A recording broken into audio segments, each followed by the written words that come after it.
A really quick heads or tails. Heads, you get to double your money, and tails, you lose everything. Go ahead, pick a side. Got it?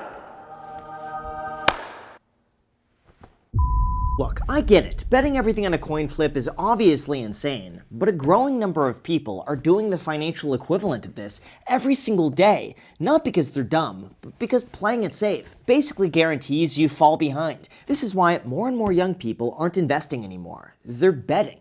In fact, I just read a story about how one trader uses this strategy to pay his rent every month. Others turn $12 into $100,000, or claim they've cracked a system that Wall Street doesn't want you to know about. So with prediction markets now replacing investing for an entire generation, we need to talk about exactly what's going on, why a tiny group is making millions, if there's a strategy that actually works, and how the biggest mistake happens before money even touches the market. Because once you're able to see this, you'll realize why 94% of people end up losing money. Although before we start, in the spirit of this video, I'll make you a deal. Heads, you hit the like button, and tails, you subscribe. Let me grab a coin. Well, I guess you gotta subscribe, and as a thank you for doing that, here's a picture of a koala. Oh, and also, big thank you to Surfshark VPN for sponsoring this video, but more on that later. Alright, so before we talk strategy and why some people lose everything, we need to talk about the gambling loophole. See, here's the thing. Legally, there's a very distinct difference between gambling and prediction markets, and this new classification has opened up a brand new world where people can now invest based on who will win the Oscar for Best Picture, if Trump says autism during the State of the Union, or I kid you not, if Juul will relaunch its mint flavor. How is this even possible? Well, unlike gambling, which is a randomized payout structure fixed by the House, prediction markets operate under the premise of offering events-based futures contracts, which provides a marketplace for two people to speculate on which event is more likely to occur. The thinking here is that because the value of the contracts moves with market sentiment and there's no fixed house edge, you're not betting against a casino. You're just trading against people who think that they know more than you do. And at the end of the day, the entire purpose is to provide a financial hedge in the event a specific outcome actually happens. For example, let's just say you wash cars for a living and you make no money anytime there's bad weather. In this case, you could hedge your income by purchasing 2-cent contracts on the slim chance of snow. That way, if it doesn't snow, your business operates normally and you lose a small investment. But if it does snow, you get a 50x return, which is more than enough to offset your loss of income from washing cars. Now apply that thinking towards any financial derivative in existence, and you have prediction markets that are basically just gambling under the disguise of being events-based futures contracts. Of course, in their defense, Kalshi responded by saying that people used to say grain futures were gambling before the Supreme Court approved them and said that they were ultimately needed for hedging purposes. But let's be real, most people aren't doing that. Instead, you have traders that have turned $1,000 into $200,000 in just a few months. There are people you could supposedly follow who have a high success rate, and others just buy the events with 99% probability to consistently profit. However, as nice as that sounds, here's the reality. One report allegedly shows that Kalshi users lose money even faster than sports gamblers. And once I started digging deeper, I realized that this was just the very beginning. So if you want to hear something crazy, let's talk about 2026 investing. Even though it sounds like these platforms should be used as a portfolio hedge, it's not what's happening. Instead, retail traders are pulling back from the stock market because it feels like a losing game.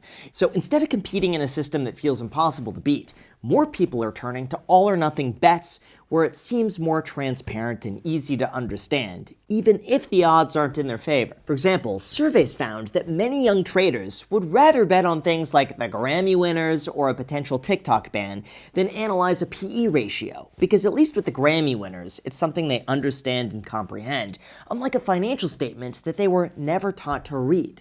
On top of that, in terms of where they're getting this money, as it turns out, betting dollars largely came from funds previously used for savings and long-term investments, and these numbers were way worse than I expected. For every $1 a household spent on betting, it put $2 less into investment accounts, with net investments falling by 14%. Now the reason for this is pretty simple. According to a Federal Reserve report, young adults are already a lot less likely to have retirement accounts or really any savings at all. So with almost nothing to lose, high upside, low probability bets could start to feel rational in a world of perceived scarcity. regardless of how much money they stand to lose. To give you these exact numbers, 70% of polymarket traders lost money, while only 0.04% captured 70% of the profits. And even though Kalshi doesn't care whether you win or lose, they do get a small piece of trading volume, which has recently amounted to over $1 billion in a single day. This is why one analysis believes that the bottom quarter of Kalshi users lost about 28 cents of every dollar they bet,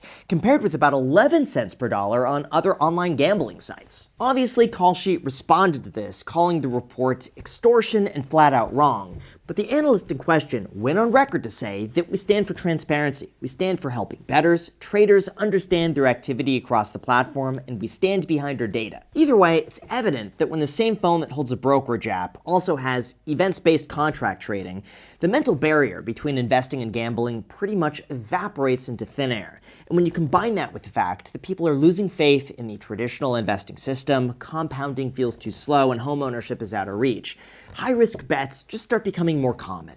And that's the thing that almost no one's talking about. So in terms of which traders are actually making money from this, if there's a system that works, and how some traders consistently avoid losing money, here's where things get interesting. Because once you see the data, you'll realize the winners are not who you think they are, and almost all of these are predetermined before you even place a bet. However, before we go into that, I find it interesting that some of the biggest risks right now aren't always shown on a chart. Some of them are invisible, like how much of your online activity is being tracked, sold, or exposed while everyone is distracted by price movements. That is why I treat privacy the same way as I treat investing. Minimize the downside, don't overcomplicate it, and automate the boring stuff. This mindset is exactly why I use our sponsor, Surfshark VPN, all the time. For those unaware, they help keep your online activity secure and anonymous, whether you're tracking prices, logging into bank accounts, or just trying to browse the internet without them knowing every detail of your personal information. Surfshark VPN is able to do this by encrypting your online data, protecting your personal information, masking your IP address, and preventing hackers from identifying your city, country, and download history. Or I guess put more simply, a VPN is able to do this by swapping the real location of your device with a new one, giving you the ability to virtually travel anywhere around the world. Or I'm able to change locations to watch streaming shows that are only available in select countries. Even better, Surfshark's clean web feature also blocks ads, trackers, malware, and phishing attempts, allowing you to surf the web safely. Plus, they don't track, store, or monitor what you do online. This means there's no connection or activity logs, so that you could rest assured your activity is private. Without exaggeration, there is never a reason not to use a VPN anytime you're online, which is pretty much all the time. So if you want to get started, check out surfshark.com/Graham and use the code GRAHAM at checkout to get an extra 4 months for free. They also have a 30-day money-back guarantee, so there's no risk to try it out and just see what you think. Again, the link is down below in the description to get started. Thank you so much, and now let's get back to the video. All right, now before we talk about exactly who's making a fortune from prediction markets and which investors have the highest likelihood of making money, we need to talk about the gamification of investing. What's really interesting is that a few years ago, Robinhood was facing legal scrutiny for gamifying investing, and according to legal filings, as well as interviews with current and former employees, they say that the app was built on what appears to be a Silicon Valley playbook of behavioral nudges and push notifications that draw investors towards risky trading, which happens to make Robinhood a lot of money. As proof of this, in the first 3 months of 2020, Robinhood users traded 9 times as many shares as E-Trade customers, and 40 times as many shares as Charles Schwab customers. They also bought and sold 88 times as many options contracts relative to the average account size. Now, in Robinhood's defense, they were the first brokerage out there to make investing fun. They got a lot of people interested in investing who otherwise wouldn't have cared, and they were able to reduce the trading fees down to 0. But you also have to admit, Robinhood is in the business of making money, and when they directly benefit by getting you to trade as often as possible, it makes you wonder, who actually benefits the most from this? And I'm going to tell you, it's not you, it's the brokerage. This is why research constantly finds that frequent traders tend to be in a significantly worse financial position than other investors, and over time, constant speculation tends to mirror the exact same outcome as gambling, especially when you YOLO your life savings into Robinhood stock an hour before they reported earnings. So here's the shift. If frequent trading already pushes investors towards worse outcomes, what happens when you strip away even the illusion of long-term investing and ownership and replace it with straight-up events betting. At least with investing, you're buying into companies that produce cash flow. They hire employees, they innovate, and they build products to the point where the entire market could expand over time. But with events contracts and predictions, it's a zero-sum game. Someone has to lose for the other to be able to win. There's no expanding pie, there's no dividends, there's no long-term compounding. It's just an outcome. This is why Charles Schwab's head of retail investing said that while certain financial events contracts might serve as hedges, the lines become much more blurred when you move into sports and entertainment outcomes that have no correlation to someone's actual portfolio. Barron's put it even more bluntly. The art of investing is beginning to share space with the dopamine rush of speculation. The search for excitement, competition, and instant gratification has always been a part of human nature, but technology has made those impulses faster, louder, and easier to act on. So now with a third of Gen Z seeing prediction markets as the future, and believe it or not, as a part of their everyday life, the question then becomes, who's actually consistently making money from this? Well, I'm sure the first thought through everyone's minds is insider trading. Because, let's be real, it's probably everywhere. Some of these bets are so scary accurate that the chance of them being totally random or luck is pretty much impossible. For example, one trader successfully bet that both Lady Gaga and Ricky Martin would make an appearance at the Super Bowl. Well, guess what? Both came true. What are the chances? Or how about this? One trader made a very timely bet right before the US invaded Venezuela. Again, what are the chances? The same have applied to diplomatic outcomes. And strategies have even popped up to copy some of these so-called traders so that you could get a piece of the action too. But is it legal? Well, surprisingly, the answer isn't yes, but it's not exactly a no either, simply for the fact that these platforms act as a barrier of truth, where if an event is to happen, you'll want somebody to have money where their mouth is. Although legality is a bit of a gray area. The founder of Kalshi was recently asked about this on CNBC, and here's what he had to say about it. So let's say you're a dancer, you knew what the situation is, and then you made a bet. It sounds like that would be considered insider trading, right? If you go park in front of a Walmart and count the number of people going in and out to estimate their sales, it's not insider information. If you're an executive at Walmart and have the numbers beforehand and you trade on that, that is insider information, material non-public information. Same exact rules apply to a regulated exchange like Kalshi. What if it's his manager who knows the lineup and tells his girlfriend who tells her hair salon? You can't go after his manager for sharing public information that's not something that needs to be regulated. You guys are the ones that are making bets. Either this information can be public. It's not material information that can't be shared. You're making it that by putting it on this betting platform, but they have no obligation to say we're not going to tell anybody our opening lineup because there might be money made on this other place that's now betting on this. That's not the responsibility is not on them. Long story short, it's a mess, but here's the answer. Insider trading laws primarily apply to stocks and securities, which are regulated by the SEC.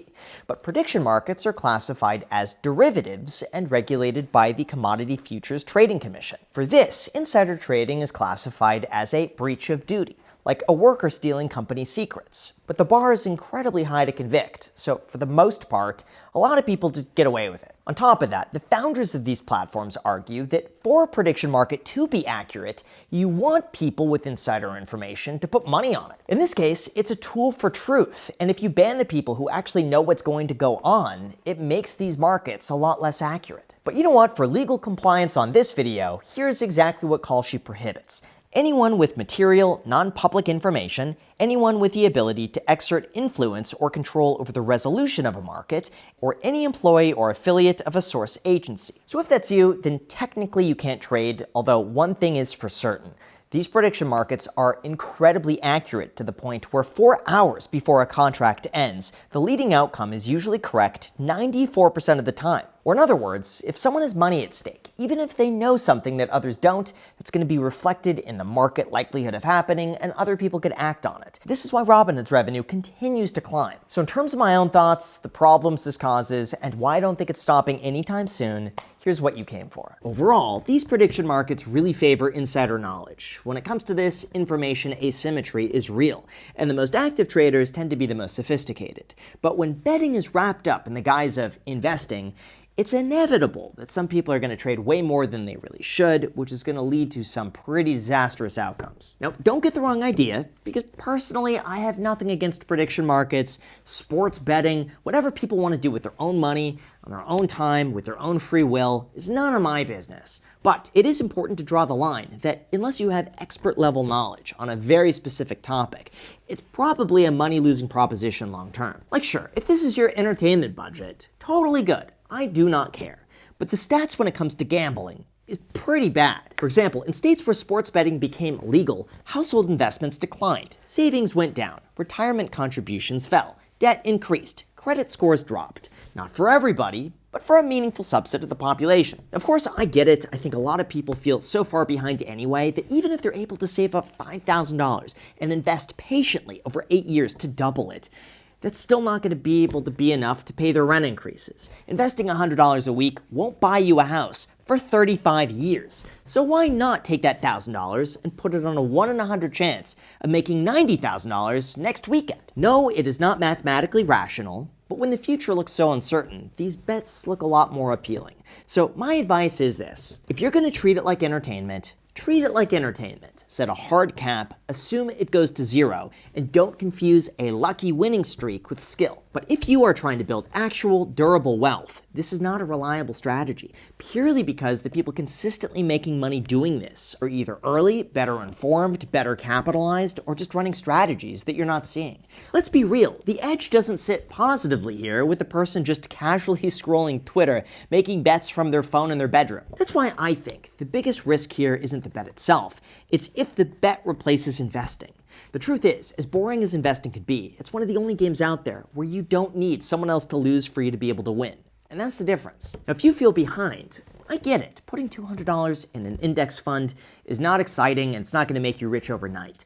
But stacking boring wins consistently for 10 or 20 years will absolutely make a difference. And ironically, the people who quietly invest every single month while everyone else is out there chasing moonshots usually winds up with the freedom that everyone else is trying to gamble themselves into. So that's why I think if you just really want to hedge something, hedge your downside. Build an emergency fund, pay down high interest debt, increase your income over time, learn skills that could make you more money and give you more opportunity. Doing all of this is actually a real asymmetric bet that does move the needle and does make a very positive difference. And sure, if you want to place an events contract on something that you see, that you believe other people don't see, sure, I'm fine with it. Just make sure you cover all of your other bases first, right after you hit the like button and subscribe if you haven't done that already. So with that said, thank you so much for watching. I will be in the comments section responding to as many of you as I can, so let me know what you think of this. Really appreciate it, and until next time.